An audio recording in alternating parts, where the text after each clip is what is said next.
আর সবচেয়ে মজা যেটা করি, দেশে থাকি বা দেশের বাইরে থাকি, ঈদের পরের দিন আমাদের কোচ ওয়াহিদুল গনি স্যারের বাসায় আমরা গেট টুগেদার করি। প্রায় 29 বছর ধরে এই কাজটা আমরা করে আসছি। অঙ্কুর ক্রিকেটার্সের যত স্টুডেন্ট আছে, একমাত্র একাডেমি যে কোনো টাকা পয়সা নেয়নি, লাস্ট 29 বছর ধরে এই একাডেমিটা স্যার রান করছেন।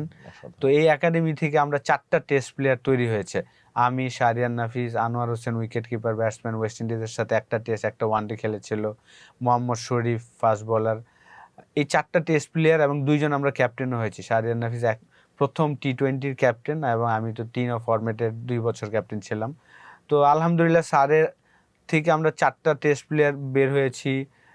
2জন প্লেয়ার, একজন টি20 খেলেছেন বিপ্লব, আরেকজন রকিবুল, সে বাংলাদেশ টিমের সুযোগ পেয়েছেন কিন্তু খেলা হয়নি। তো স্যারের বাসায় আমাদের সেই 96 থেকেই স্যারের বাসায় আমরা রেগুলার ঈদের পরের দিন আর কি যাওয়া হয়। এটা আমরা এখানেই থাকি, আমরা দেশের বাইরে থাকলে এসে স্যারের বাসায় যাওয়ার চেষ্টা করি। এটা আসলে বলতে গেলে একটা বিশাল বড় ব্যাপার স্যাপার যে উনি যেই কাজটা করতেছেন সমাজের জন্য, দেশের জন্য, এই কাজটা আসলে সবাই করতে পারে না। সেই থেকে তার জন্য আমার তরফ থেকে একটা অবশ্যই স্যালুট সে প্রাপ্য।